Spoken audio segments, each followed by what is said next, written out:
G'day, I'm MG and welcome to Life in 5, the podcast where my guests bring 5 photos that have shaped their lives in some way, shape or form. What makes Life in 5 unique is that my guests set the direction. It's their story told in their way. Our guest this week is Bryan Fletcher, or Bears Head to his mates, an NRL premiership winner, a kangaroo and state of origin representative. These days you're known as one of the sharpest voices and funniest voices in rugby league. From the big moments on the field to plenty of laughs off it, he's got stories to tell and photos to show. It's my pleasure to welcome this week's Life in 5 guest, Bryan Fletcher. Fletch, how are you, my man? Good intro. Good to see you. Yeah, good to see you, mate. The thing I ask all my guests, the first question is, was it hard trying to find 5 photos to kind of sum up your life in 50 years? Yeah, it was. There's obviously, over the years, your family collects photos, and more recently it's on your phone. But I sort of, the ones going on my phone I thought probably weren't fit for public domain. For a podcast. I've just subscribed to OnlyFans, and so it's no. It was pretty tough, MG, because as I mentioned, you got all those photos that you had as a kid that the family took that you didn't even know about, and obviously the ones I've chosen are ones that I feel that probably have shaped who I am. So most people know you as, you're the larrikin of rugby league. In the commentary box, on the shows with Fox, you are the funny man. But today you've got some photos which are emotional. Yeah. I suppose there was different moments in my life where everyone has, you wouldn't say trauma, but life's you got your ups and downs, and I'm no different.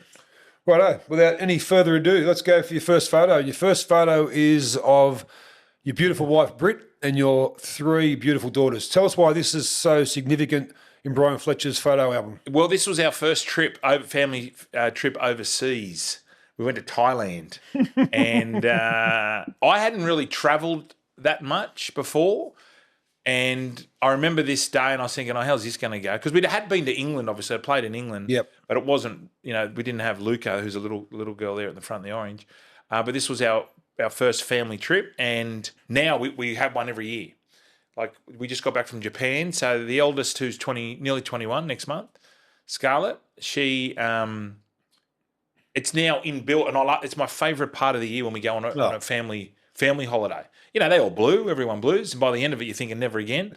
But we've already booked next year. So this photo, obviously, as you mentioned, beautiful wife Britt and the 3 girls. So they have been hugely supportive of what I've done throughout my whole career, so especially Britt. So that's why I've chosen that one. How much do your 3 girls, your 3 daughters mean to you? Oh, well, anyone who's got kids, it's just my people say to me, would you like a son? I wouldn't know what to do with a son now. No. So, the girls, obviously, they're very individual, as you would know, with all your gang. So they keep you on your toes, and the best part about it, they keep you grounded. They don't care who you are. No. So your dad today. Your dad, you just come home, give us a petrol card. I want some money. Are you as funny at home as you are? Well, I try. This is the thing. I try and use my jokes. Remember that book, Men Are From Mars, Women Are From Venus? They say they're so separate, and it's true. Some of my best gear I throw on them, they don't laugh. No, same. No. Dad, so you're so not funny, Dad, they say to me. But I feel I'm funny. You are funny. I feel like I'm funny, but just not in my house. No. Well, I've done a lot of speaking roles with you. When you are funny, you are funny. Well, I man. do, but they're lies. The Russell Crowe one's perfect. That is a beauty. Speaking of Russell Crowe, your second photo is a picture of, it must be under 5, under 6s, in South Sydney jerseys. Please explain. Okay, well, this is the mighty Paddington Colts, not in a South competition. That's in the East comp. I grew up in Bondi, but this was a team, because I got 4 older brothers, so they played for the Colts, and this is my first year under 6s or under 7s, and there's Adam Jones at the back and Jimmy. What was his name there? I know, Rocky Innes at the front. Yeah, this was my first year, and the reason why we're wearing the South colours is because they just copied.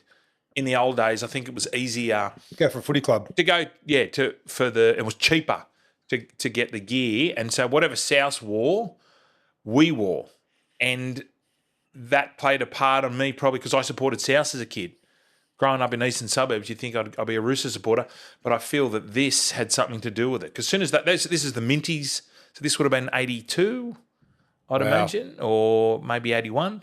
And that was, that's the South jumpers with the minty colours. What were you like as a junior player? Did you represent like in any rep teams as a young? Well, not really. No, I was pretty handy, I suppose, but.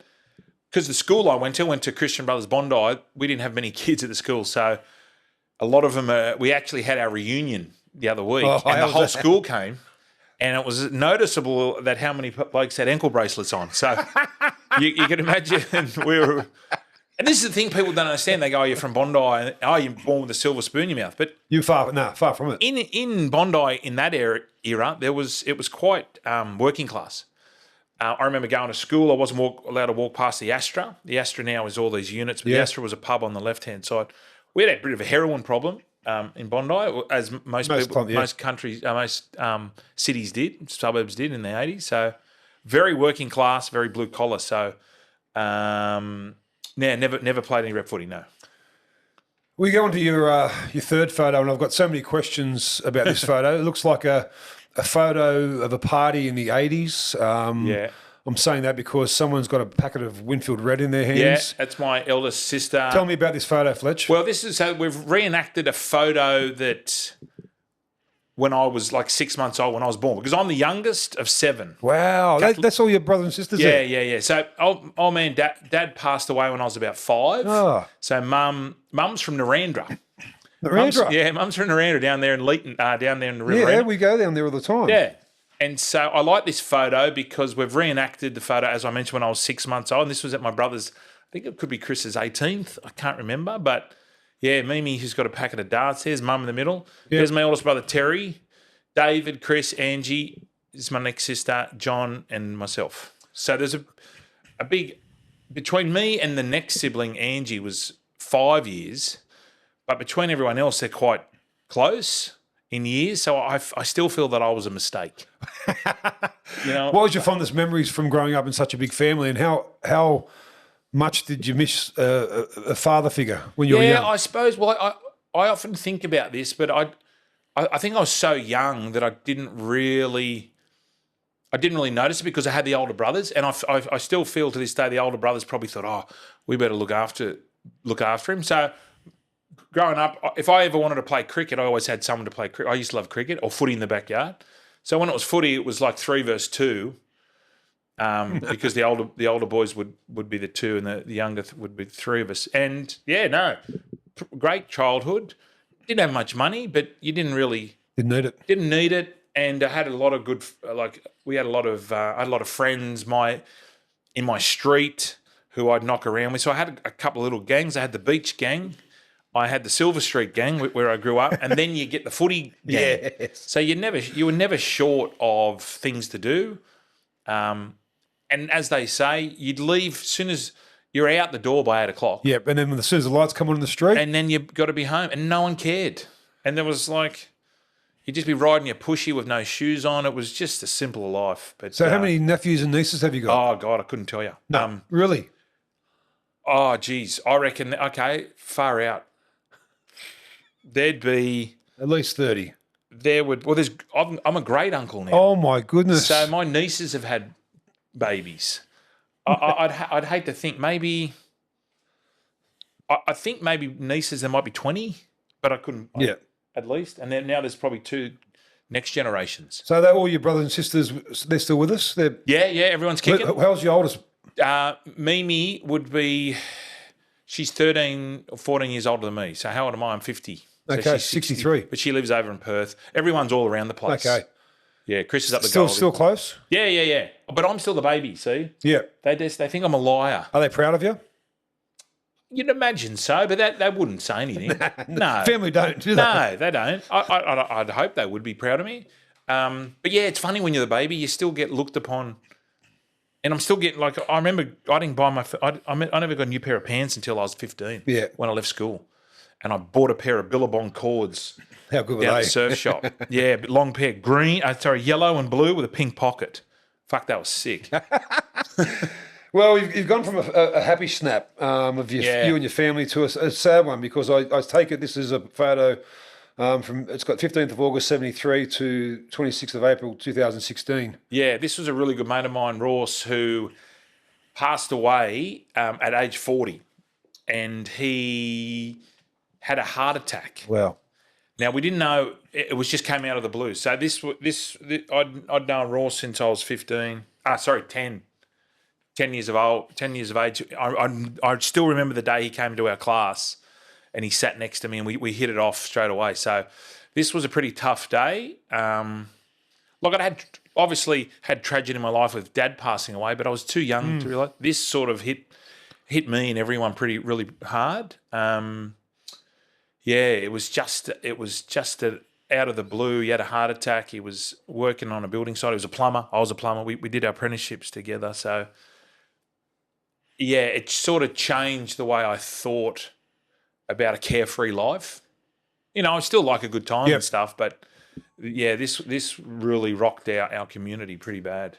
Did he have a family, a young family? Oh, yeah, he had 2 daughters himself who, as now it's 9 years is gone, far out.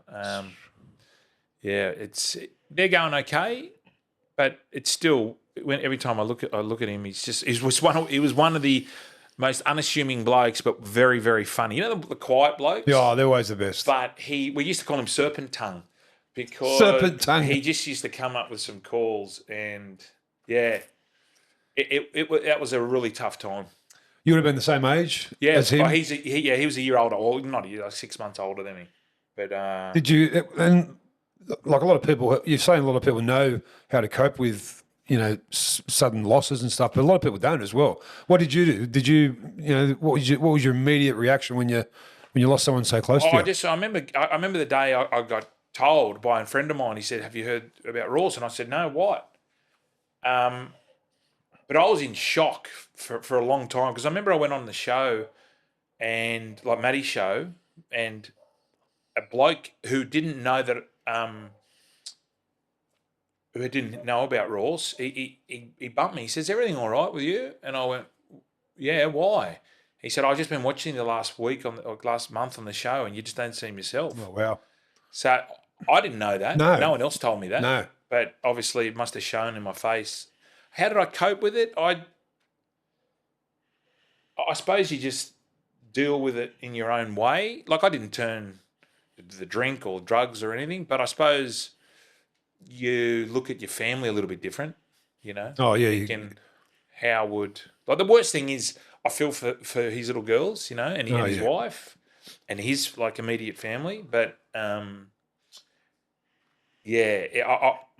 it's going to happen again. I understand people die, but I would not like to go through that feeling again. No, I think you're paying homage to him by bringing that photo to the table, and I think that's what this was all about. The photos that shape you. Yeah. And thanks for being open with that, because I take it a lot of people who will come on the podcast will be reluctant to share their feelings as much as you did. And I love seeing that side of you, because I know you've got that, been around you for the last 10 years pretty closely. I know that you are a different kind of guy, away from the lights are on type set, and you've got a lot to offer.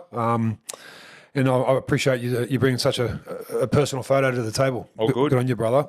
Last but not least, we're going for a double up here, because they are two completely different photos, but almost the same.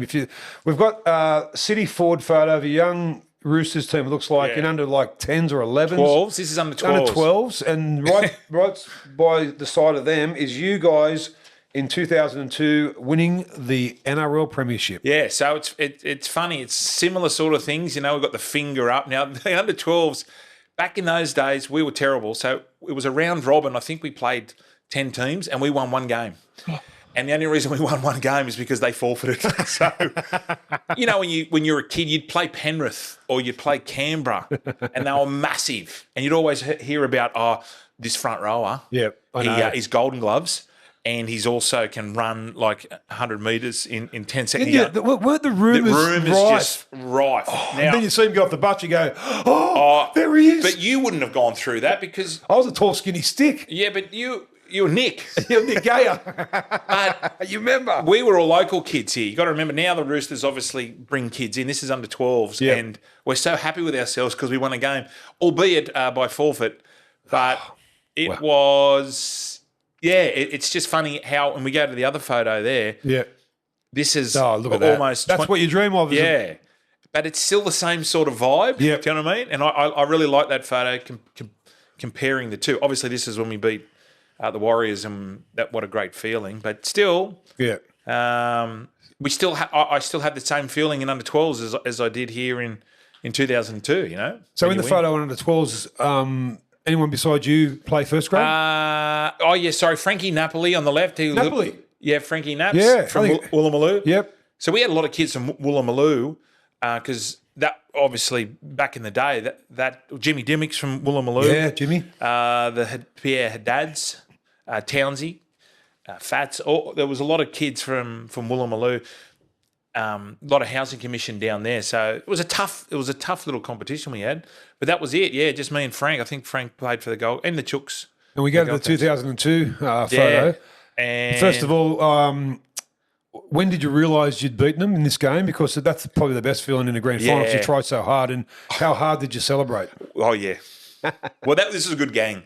And Sticky, Good gang. I often speak to Stick about this. This was Ricky's first year of coaching, so he's 34. He's That's young, isn't it? That Yeah. is young, but it was a pretty handy side. But we'd been look at it. together for 10 years, a lot of us, and we had Graham Murray the previous 2 years.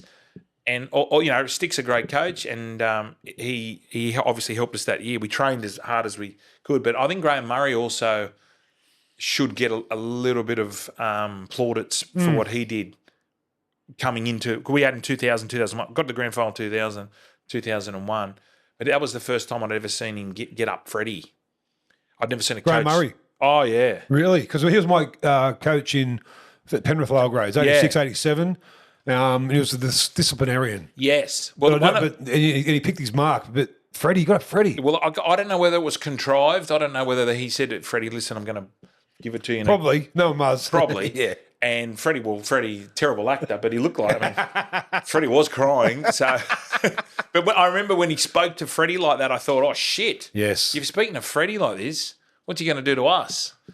And there was a funny story once. We were playing Penrith at the stadium, and this was, say, 2001, and Penrith weren't that great in that era. No. And we were getting beat at half time. And we should have been beating them, like we were the favourites.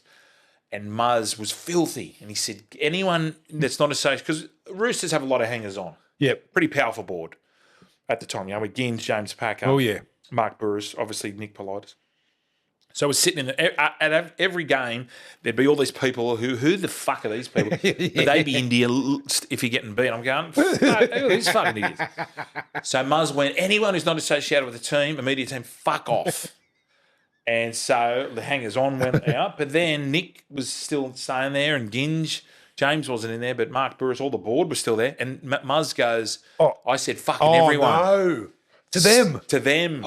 Needless to say, he lost his job that year. But he knew that, look, that was the message, that it was all about us, and he supported us. And so, yeah, getting there was winning the competition. As you know, MG is a fantastic feeling. How many more years at Roosters did you have after? That was it. That was it. Sticky had speared me. Fucking prick. No. So you went to South after that? I went to South. Okay. I went to the Bunnies for 3 years. Yep. Yes. Well, there's another story for another time. Yes, the that's Bunnies, it. because I know you tell a fantastic story about your Rusty. your run-ins with Russell Russell Crowe. Crowe. But at the end of each little podcast, we like to get the favourites off our guests. And Yeah. today it's called Give Me Five. I'm going to ask you a few questions, 5 questions on your favourite things. Yep. Number 1 is your favourite band, Fletch. My favourite band, look, I'm not much of a music buff, I wasn't, but I've only been to a couple of concerts, and every time it's been this band, Hoodoo Gurus. Oh, how good are they live? Yeah, that was sort of my growing up. So definitely Hoodoo Gurus. And favourite song, because I'm looking at it Yeah, here. favourite song was the next 1,000 question. Miles Away. Oh, wow. Well written Yes. by Davey Faulkner. Shout out Davey Faulkner. Yeah, well, big Sharks fan. Big Sharks fan. What about your favourite TV series? I'm thinking. Can I have two? Yep. Or can I have You one? can have two. Or Seinfeld. Best. Seinfeld. Number one. And then in later times, I started watching Breaking Bad during COVID. Another good one. And I'd heard I can't believe I hadn't watched it know. before. Well written, just the story just kept getting better and better. So Seinfeld, Breaking Bad. What about your favourite other sport besides rugby league? I got a few. Surfing, obviously growing up in Bondi, I like Yep. the surfing, still get out in the water. And golf now. Golf. You a golfer? Well, I've graduated. Playing golf as a kid, you'd think, no, not playing golf. You were seen as a bit of a fucking wanker. But it is a sport where I love because one, you can get on the piss. Oh, yeah. Two, you can gamble. Play Ambrose? Yep. You can punt with your four and you can sledge each other. Yeah, it's the best. And it's all part of, and it's 4 hours. You're out of the house. Yep. No phones. No phones. It's just and it's a sport where you'll hit one shot that's fantastic. You go, how the fuck did I do that? I know. And for the next shot, you'll do exactly the same mechanics, but it'll go the other way. I played recently with Brandy, my brother-in-law. We had four on each team playing Ambrose. I did this drive, 250 metres right down the centre of the fairway. I went, wow. Yeah. How'd they do that? Next hole, I hit the ball. I don't know how I did it. I teed the ball off and went through my legs. Twice. That's I went, it. what the fuck? How did I do that? The from a good shot to a bad shot, like in tennis or squash. Oh, yeah, but golf. Or playing footy, playing rugby league or rugby union, it's not the disparity between good and bad is not that much. But in golf. You're right. It's just a head fuck. And Liv are good. The Liv just recently in Adelaide, that's something that's going to be massive. Yeah, it does look like fun. So I think it's the first time golf has had a crowd, like a footy crowd. And I think as Australians, we love that shit. Yeah. No, it's a shame that the PGA, maybe when they get back together, they might bring it down here. Right, you're on death row. They've come yeah. up, they've got the cuppa along the bars. Fletch, what's your death row meal? My death row meal is Brit's lasagna, my wife's lasagna. It is fucking next level. I'd have mum's trifle. Yum. And I would have, to start, I would have the old Golden Century spring rolls, which you can't get anymore. Fuckers. I've got goosebumps because they reckon those on death row go straight back to their childhood. They go for ice cream. They go for milkshakes. They go for cereal. Yeah. Because as soon as they know they're going to die, they go straight back to mum's, I didn't think that. No, I just like mum's trifle and Brit's lasagna and the spring rolls. I know we've crossed over there with cuisine wise. We've gone That's a good one, from Italian to Chinese, but I do like Chinese. What would be and food as well? How would you wash it down? What I like Captain Morgan's. I'm a Captain Morgan's. What's Captain Morgan's? Rum, spice rum. Oh, spice rum. Would you ask for 2 litres just so you could do it yourself? Just fucking knock yourself. I often thought, how would you like to go if you were if you're going to get a death sentence? I'd say the lethal needle. Yeah, lethal injection. Yep. Yeah, the electric chair might spin me out a bit. Yeah, because it mightn't happen the first time. But what happens? I heard that if you survive it, you're sweet. Well, in some states. Yeah, is that right? No, I don't think it is. And they. What about the gas chamber? No, fuck that. No, fuck that. I heard that they televised the Oklahoma bomber or the Unabomber. He was in America. It was televised getting the electric chair. Only in America. Only in America. Well, that's right. Fletch, illuminating. You've been fantastic. Thank you. That's been your life in 5 photos. And I got more. Oh yeah, maybe. But I had one with Samantha Fox. Yeah. I superimposed me with that. Remember Samantha Fox? Page 3. She was my childhood crush. Everyone's. You should add in there, give me 5, give me 6. The 6th question should be childhood crush. Or your hall pass. Hall pass. Who would be yours? I have never discussed this with Britt, but if I asked someone wanted to, you know how that's the old joke, her sister. No, but she's. I don't have that one. This is good. Hall pass. You know what? Now this might sound a bit creepy. Madonna. That next you'll say sure. No, not sure. Although she looks pretty good. We can't wait to see you on Fox. Thank you very much. And SEN, and keep kicking ass. Thanks, MG. Love you, Fletch. Thanks, brother.